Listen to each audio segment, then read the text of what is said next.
And welcome back to another edition of the On the Board Sports Podcast. I am your host, Will Chiarucci, aka Will C, coming to you from Long Island, New York, and I'm just coming back from the Jet game right now. Final score of the game, 34-13, first ever Black Friday game, Dolphins win.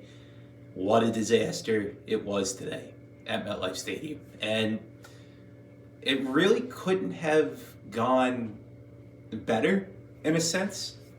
The Jets, they start off with the ball. They win the coin toss.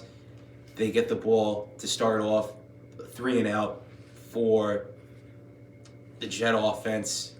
Miami goes down field for a long drive. Jet defense comes through. Another 3 and out. Check down after check down after check down. So we get over to 10-0 right now, towards the end of the first half. And Brandon Eccles takes a Tua Tagovailoa pass back to the end zone for a pick six. Makes it a 10-6 game. Greg Zuerlein misses the extra point. Could have been 10-7. Regardless, it's a 10-6 game. Following possession, following series of events, the Dolphins, they're driving down the field, down the half, and then the next thing you know, with about 9 seconds left, Tua throws a pass over to the sideline, and DJ Reed gets an interception. 2 seconds left, it's on the 49-yard line. So, here we are. This is probably the play of the game, probably the play of the season. Instead of having to kneel the ball, or even in this case, you could kick a 70-yard field goal with a guy whose nickname is Greg the Leg, Greg Zuerlein. You attempt to go for a Hail Mary. And then, right after that, it took all the wind out of the Jets' sails, took all the wind out of the fan base's sails, and the Jets could not recover from that. So instead of going down 10-6 or 10-9 at the half, turns out to be an 11-point swing, just like that. Dolphins lead 17-6 going into halftime, and then the second half was just an undeniable disaster. The game was going quick, no doubt. It was going really quick. And then injuries happened, a couple of fights happened, a couple of guys got kicked out over that course of time, but the final stat line, 34 Dolphins, 13 for the Jets. And I gotta say this, I'll give you a recap right now, not just of the game, not just of the past year, not just of the past 3 years with Zach Wilson here and with Robert Saleh. This has been going on for 13 years since the New York Jets last made it to the AFC Championship game. And it's the same old, same old. Horrible offensive line play. Wide receiving depth is awful at this point in time. I can look you in the eye and say that with a straight face. The coaching staff, no matter who the coaching staff is, they don't seem to ever get it right. And on top of that, this team right now just has no answer on offense. Year in and year out, the defense just goes out there and they find a way to keep games close. In the first half, going into the second half, yada, yada, yada. But with Robert Saleh here, Nathaniel Hackett, I thought Adam Gase was bad. I thought Adam freaking Gase was bad. I see Todd Bowles 2.0 in Robert Saleh. That's bad. That's a joke. It's a travesty. I am legitimately sick and tired of watching this product. And yet, I'll be there on Sunday against the Falcons. I'll probably be there couple days before Christmas against the Commanders. And I'll probably be watching all the games in between on the road. But this team's not making it to the playoffs. The Super Bowl, talk of the Super Bowl, gone with Aaron Rodgers. I'm going to go on a rant. This team is the same thing. It's the same cycle. Whether or not it's injuries, whether or not it's bad luck, whether or not it's circumstances, bad coaching, there's one man to blame for this. It's Woody Johnson. It's Woody. That's it. The guy puts out this coaching staff and players and all this stuff. And what do we get out of it as fans? We get nothing out of it. Season ticket holders, you think we could get like anything at all? We don't. We get shit on. As a Jet fan, butt fumble? You thought the butt fumble was bad? The Hail Mary was just as bad today. We're going to be the laughingstock. And we legitimately thought that we actually grew. Get out of here with that nonsense. What a joke. And then, on top of that, forget Tim Boyle, forget Zach, forget the guy that I'm wearing right now, Darnold, at this point in time. This has been going on for 13 years. It's not about the quarterback. Everybody on FAN or ESPN radio, whoever has a podcast, whatever, they'll always say, it's the quarterback's fault, the way how the Jets lose these games. Wrong. Tom Brady wouldn't save this team. Peyton Manning wouldn't save this team. None of the game's greats from years past in the league's illustrious 100 plus years would save these New York Jets right now. They are a joke. This offensive line is terrible. The fact that we get to go out and see so many penalties being called, pre-snap calls, third string offensive lineman playing right now. Outside of Garrett Wilson and Breece Hall, there's nobody on this team, offensively speaking, that's going to make plays. Tyler Conklin is actually a good tight end, something that the Jets haven't had in a long time. Dustin Keller, maybe. We want to throw out Austin Seferian-Jenkins for a year. Kellen Winslow when he was here for a short amount of time. Outside of that, really nothing coming from the tight ends during the 13 years since the Jets last made it to the playoffs. But this is where we are right now. But it's always about the quarterback. This team lacks accountability. This team lacks sustainability. They lack offensive drives. And it's been going on not just in the Zach Wilson era, not just in the Sam Darnold era, not just in the Josh McCown, Bryce Petty, Geno Smith, Ryan Fitzpatrick, Christian Hackenberg, Mike Vick, Geno Smith, Mark Sanchez, Greg McElroy, Tim Tebow, Mark Brunell era. Mike White, too.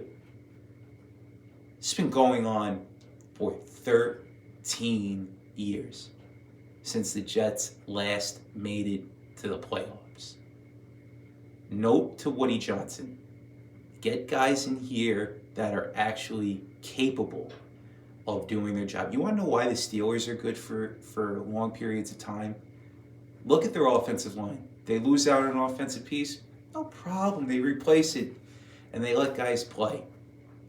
They help them out. Offensive line speaking, and their wide receivers. Wide receivers more specifically. George Pickens the past couple of years. You had Juju Smith-Schuster. You had Antonio Brown. Hines Ward, Plaxico Burress. Need I go on? Need I go on? There are plenty of other examples too, but I don't want to bore you at that point in time. The Jets, who have they had as their starting wide receivers? Outside of Moss, Corbett, and Lavernius Coles. Really, from the draft, if you're going to count Garrett Wilson, it's been nobody. Braylon Edwards and Santonio Holmes, they were trades. Jericho Cotchery was probably, and Quincy Enunwa are the only guys that I can think of that have been the consistent Jets that have been drafted over that course of time. But rightfully so, this team is bad. These Jets are bad. And with Aaron Rodgers probably coming back, people are thinking, oh, they'll be fine. No, they're not fine. This is the same thing over and over and over and over again. And it's a current cycle of misery at this point in time. And the coaching staff, people have to get fired. Heads gotta roll right now. This team is a walking disaster. So as I sit here, after I came back, stayed the whole game watching that dumpster fire of an offense. Ask yourself this, is Aaron Rodgers going to be that difference maker? If he does come back, season's over. No doubt. I'm not going to sit here, yell, cry, and scream like everybody else. That's not who I am. I want to paint a optimistic point of view, but at that same point in time, right now, nothing is looking optimistic.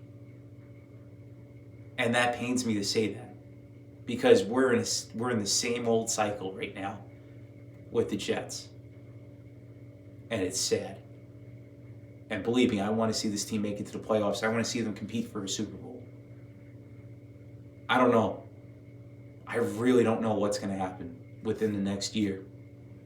And if Aaron Rodgers does play this year and he gets hurt, that cap hit is going to be absolutely downright enormous, where the Jets are really handcuffed to him at that point in time. So I sit back and I ask you guys, what do the Jets have to do in order to get better? People are going to talk about the quarterback. To me, it's more than the quarterback. It's more than that. They have to figure out a way to go out and get quality offensive linemen, quality coaches, quality scouts. Because the past 13 years, whatever Woody's been trying to do, it hasn't worked. It has not worked.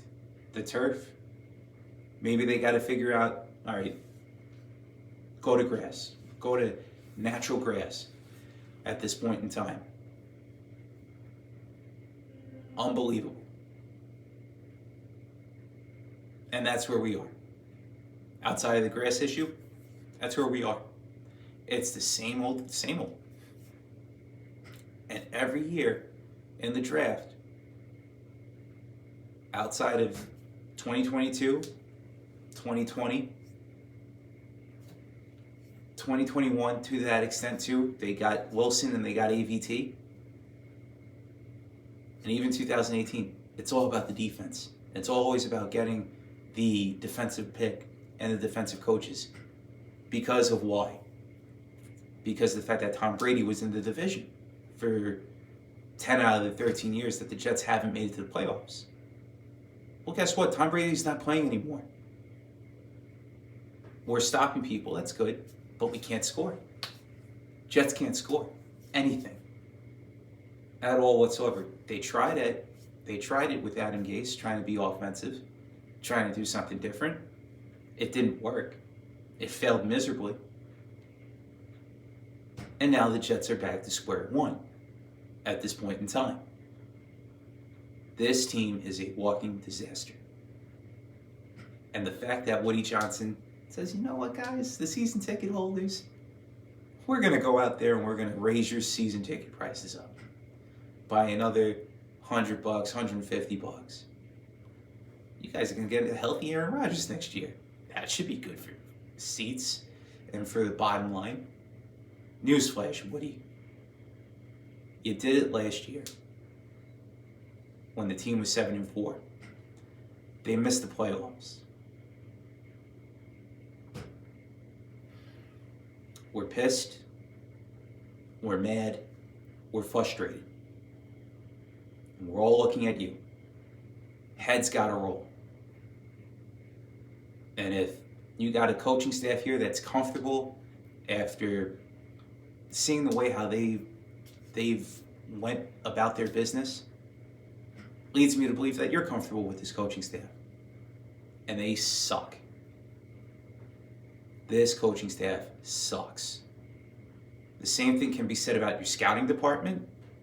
The same thing can be said about the players outside of the defense that are on the field right now with these calls. Somebody's got to be held accountable.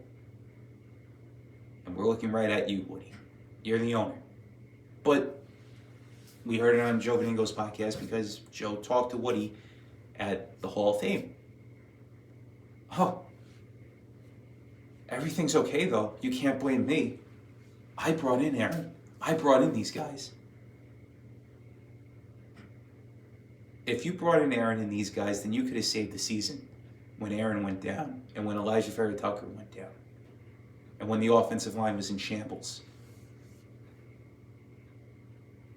And for the media members out there that want to blame Zach or that want to blame Tim Boyle, looking at you guys, where was this energy with the offensive line the past 13 years prior to this year? Where was it when Darnold was playing? Where was it? You didn't want to blame the defense, but, it's the quarterback. It's the quarterback. It's the sexy thing to do because we can get clicks and likes out of it. Any fan that pays attention to this team knows that it's been the same problems year in and year out. And it's not just about the quarterback. Although the quarterback is part of the problem, it's not just the quarterback. It's about the offensive line. It's about the depth at wide receiver. It's about trying to get no penalties, killing drives at this point, being disciplined. And yet I feel like I'm watching the 2020 Jets all over again. Except that this team's more talented. And it's frustrating because I want to rip my hair out. But I don't want to do that. I keep a cool, level head, thinking that, all right, something's going to change, something's going to happen. 13 years, I'm still waiting for that playoff opportunity. And they keep on blowing it daily. So, the season's over. I'll be at every game, but the season's done. And this team right now, heads got to roll. That's all I'm going to say on that. Because to get embarrassed again on national television like that, on a prime game, without Michaels there calling the game because he called the butt fumble, and then 11 years later on Thanksgiving, even though it's Black Friday, the same thing happens. Like, you can't make it up. And I just quoted his book, You Can't Make This Up, Al Michaels' book. What a disaster. What an absolute disaster it is being a fan of this team. It's not just the quarterback. Been saying that now for a long time. And people are finally beginning to see it. It's not just the quarterback. It's the offense. It's the team. It's the offensive coordinator. Who's calling the plays? Wake up, Woody. Wake up. All right, guys. Enjoy the rest of your day. Enjoy the rest of your Friday. I'll talk to you guys soon. Peace out. Stay safe out there wherever you may be. And trying to keep the faith with the Jets, right? Talk to you guys soon. What a disaster.